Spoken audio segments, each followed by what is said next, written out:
Bienvenue dans la vidéo de montage de la blouse lombarde. Pour bien démarrer, après avoir lavé votre tissu, repassez-le. Placez vos pièces sur votre tissu plié en deux selon le plan de coupe. Le devant, le dos et l'empiècement devant sont placés au pli du tissu. Pour les autres pièces, respectez bien le droit fil. Pour vérifier que vous êtes bien au droit fil, mesurez la distance de la flèche jusqu'au bord du tissu. En haut et en bas de la flèche, la distance doit être la même pour être sûr d'être bien parallèle.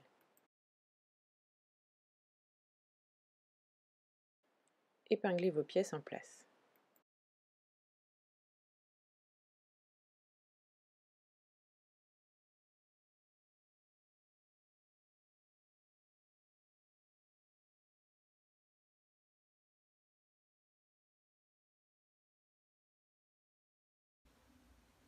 On coupe maintenant au bord du papier.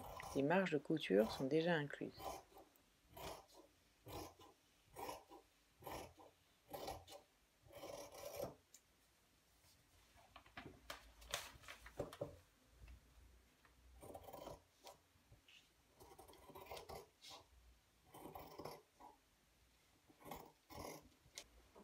Avant de désépingler, on reporte l'écran de montage. Sur l'empiècement devant, dans l'emmanchure, 2 crans. L'empiècement dos, dans l'emmanchure, 1 cran. Les plis de la patte de boutonnage, en haut et en bas.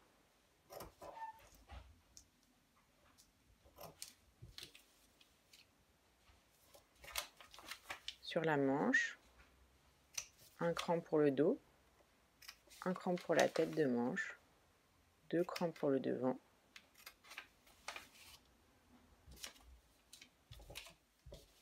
Sur la paremonture devant, on vient repérer le V.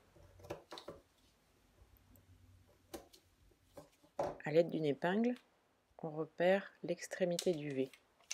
On la reporte à l'aide d'un crayon textile sur l'envers du tissu.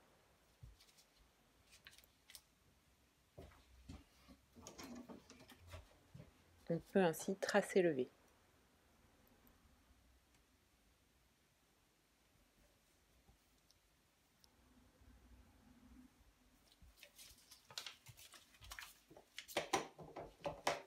Sur l'empiècement devant, on vient également reporter le V.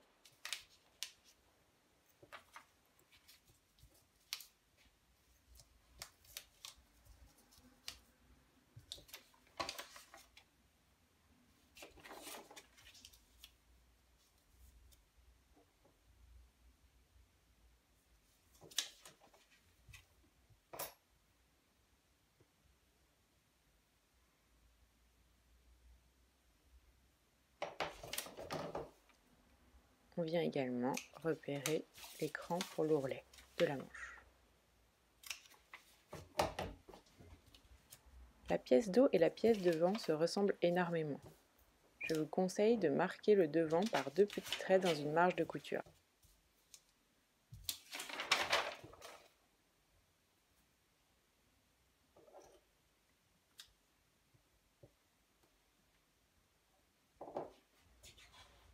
On coupe maintenant le thermocollant, 2 fois pour la paremonture dos, 1 fois pour la paremonture devant.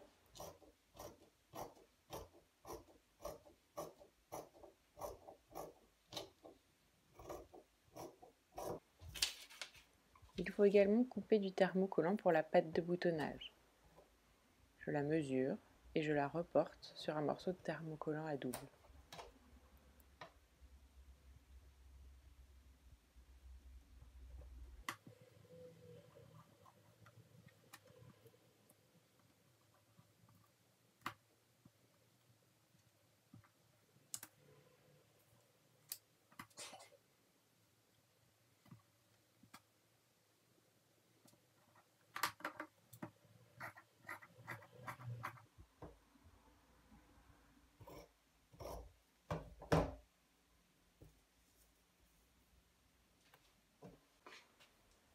Je viens ensuite poser le thermocollant sur l'envers de mon tissu et je viens presser au fer sans jamais le faire glisser.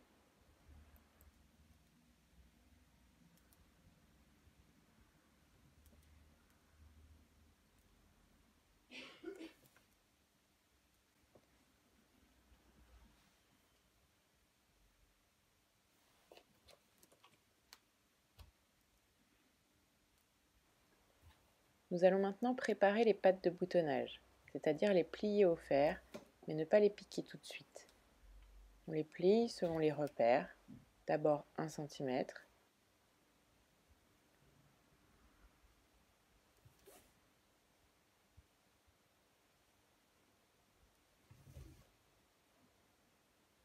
puis 2,5, toujours en suivant les repères.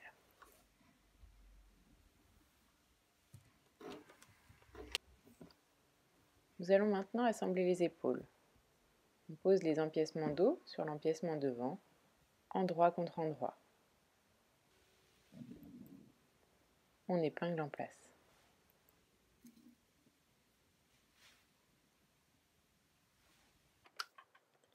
Puis on pique à 1 cm du bord.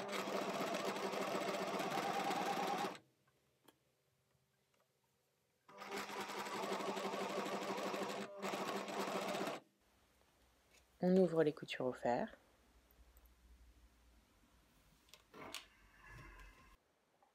Et on zigzag où on surjette les valeurs de couture séparément.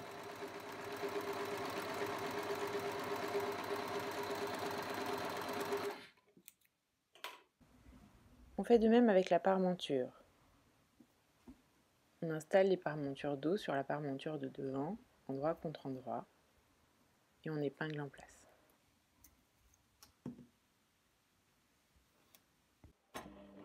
On pique à 1 cm du bord.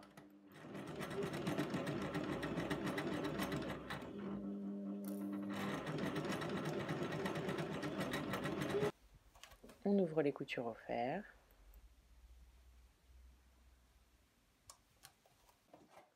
Puis on zigzag où on surjette tout le bas de la parmenture.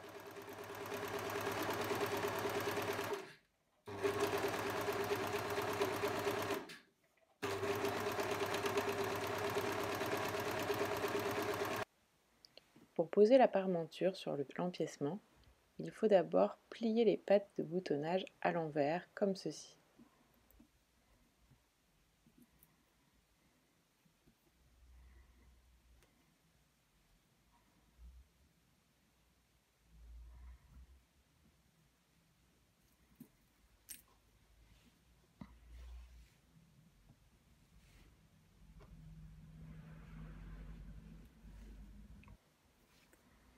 On peut alors poser la parmenture sur l'empiècement, endroit contre endroit, en alignant bien les épaules.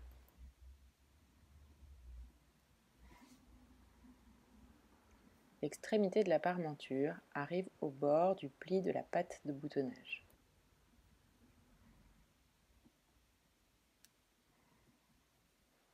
On épingle en place.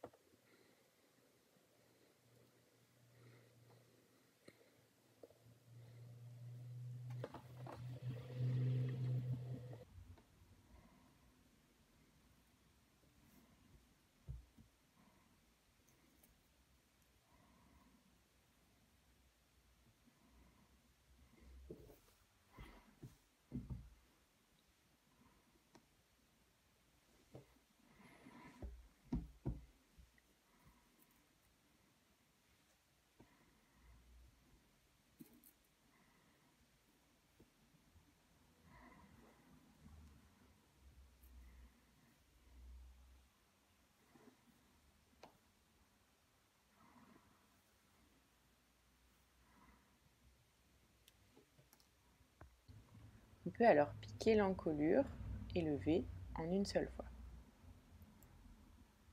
On pique à 1 cm du bord.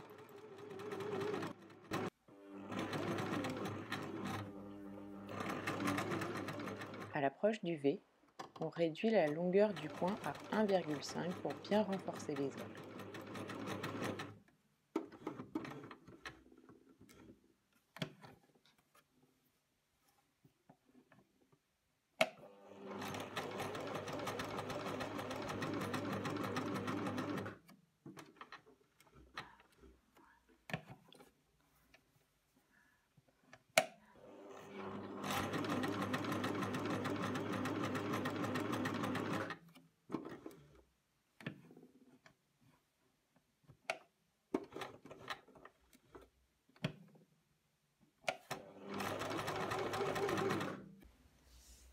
Pour la sous-piqûre, on bascule les valeurs de couture côté parmenture et on vient piquer toutes les épaisseurs très près de la couture précédente.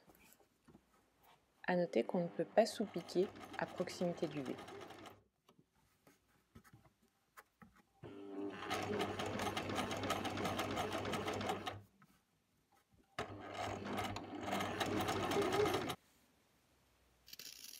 On va maintenant cranter le V bien profond jusqu'à la couture sans jamais la couper.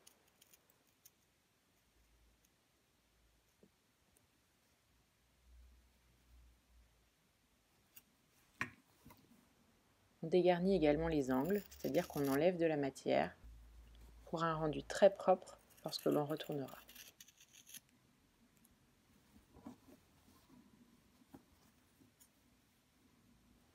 On crante également les arrondis.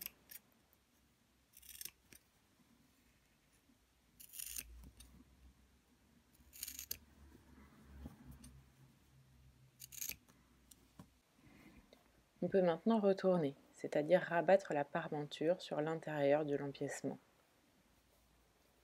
J'utilise un retourne-colle pour sortir les angles.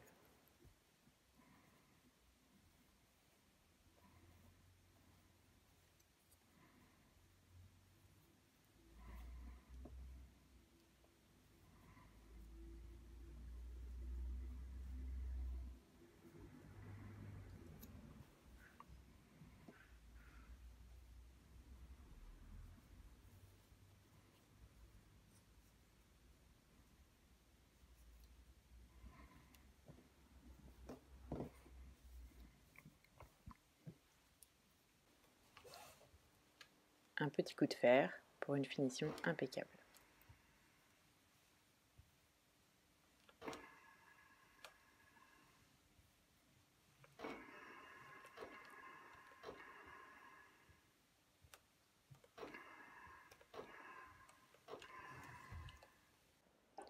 On peut maintenant piquer les pattes de boutonnage.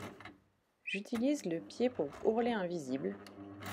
Son guide nous permet de piquer très près du bord très facilement.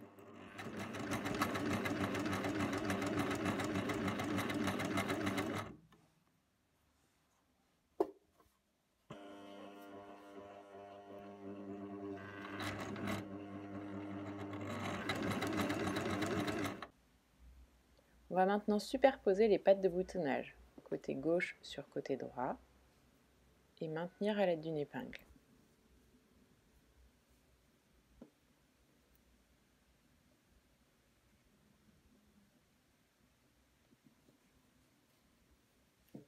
On va aller bâtir à la machine pour les maintenir ensemble. Bâtir, c'est-à-dire piquer à grands points, longueur 3,5, simplement pour les maintenir en place. On va maintenant froncer le devant et le dos. Pour cela, on pique deux lignes de fronce, une à 0,5 du bord, l'autre à 1,5 cm du bord. Pour cela, on augmente la longueur du point à 3,5 et on diminue la tension du fil à 1. On ne fait surtout pas de point d'arrêt, ni au début, ni à la fin. On va ensuite faire coulisser le tissu le long des fils de canette jusqu'à ce que le devant fasse la même longueur que l'empiècement devant.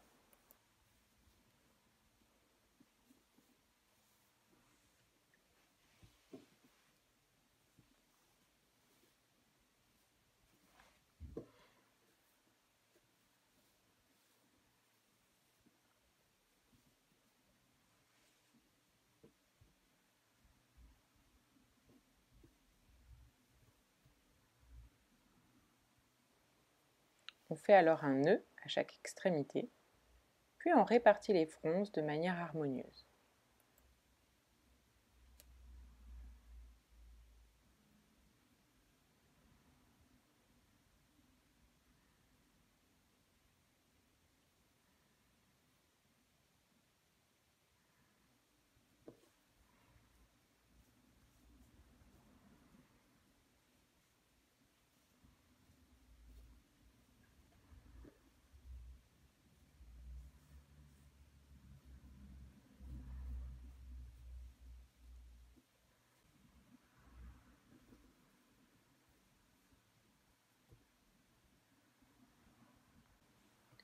On peut alors assembler l'empiècement devant et le devant, endroit contre endroit.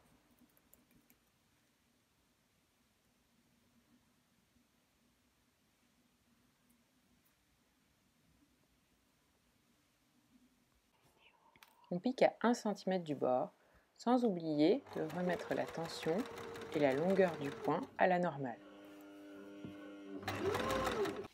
On retire ensuite les fils de fronce.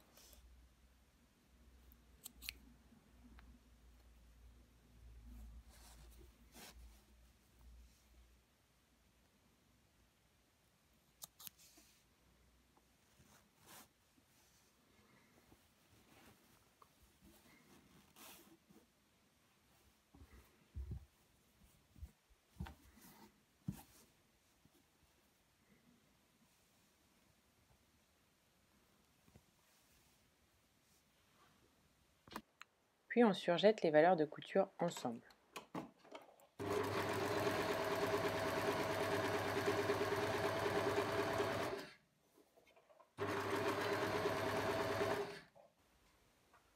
Pour la pose des manches, on cherche nos doubles repères pour définir la manche gauche et la manche droite.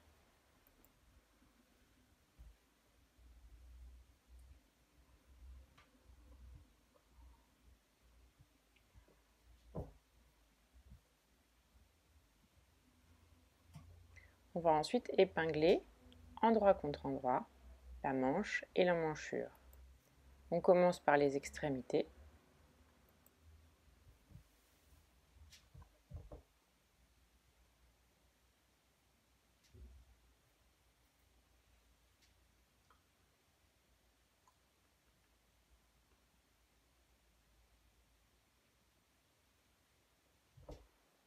Puis le sommet de la tête de manche qu'on aligne avec l'épaule.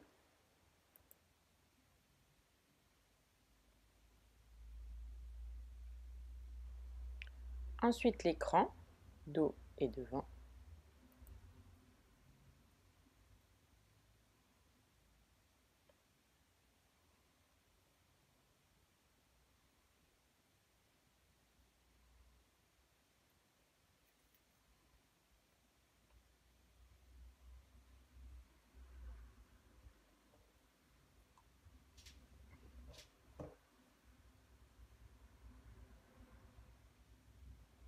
On rajoute quelques épingles et le tour est joué. Cette manche ne présente pas beaucoup d'embus, elle ne devrait pas vous poser problème.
On pique à 1 cm du bord.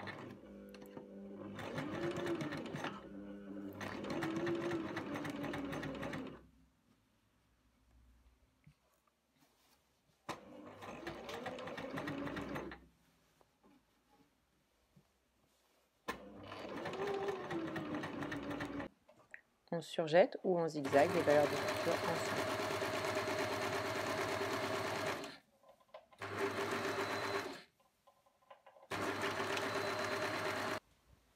On va maintenant fermer les côtés et les manches. Pour cela, on met des épingles.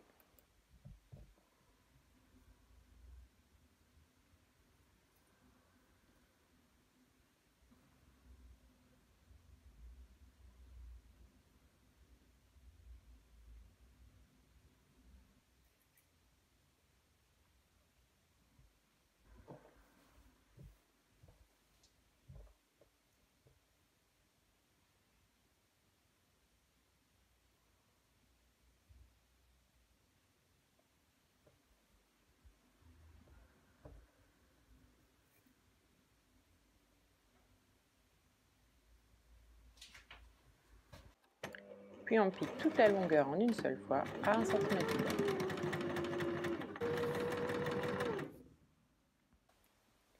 On ouvre ensuite les coutures au fer. J'utilise une Jeannette pour repasser les manches, c'est très pratique.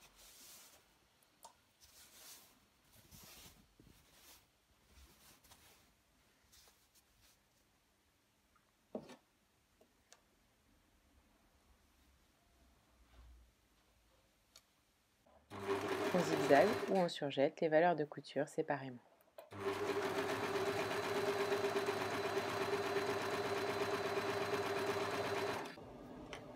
L'ourlet est prévu de 2 cm.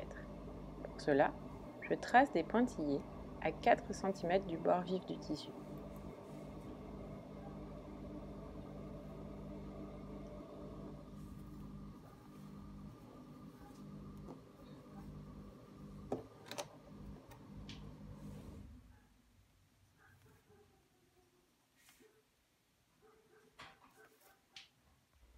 Au fer, je plie le bord du tissu contre les pointillés.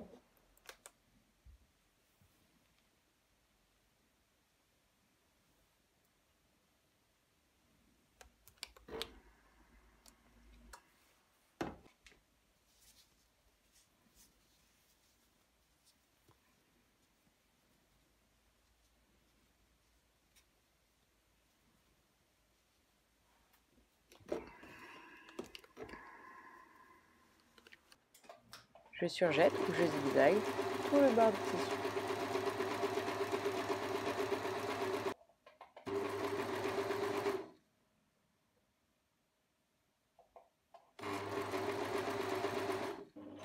Quelques épingles et on pique.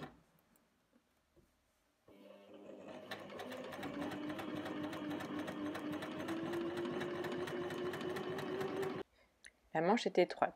Je préfère la retourner et me placer à l'intérieur du fil, comme ceci.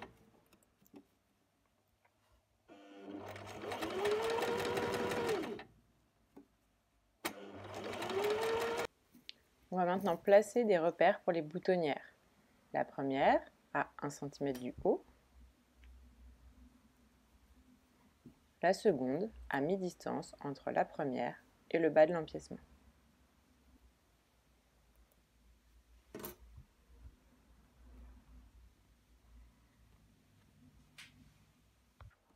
La première boutonnière est horizontale, la seconde est verticale.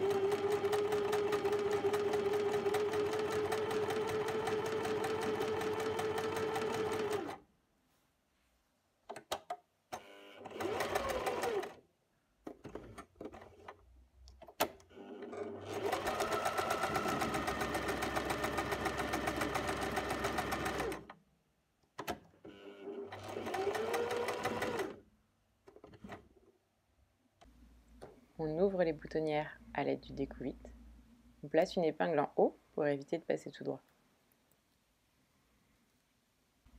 Et enfin, on coud les boutons. Bravo, vous avez terminé.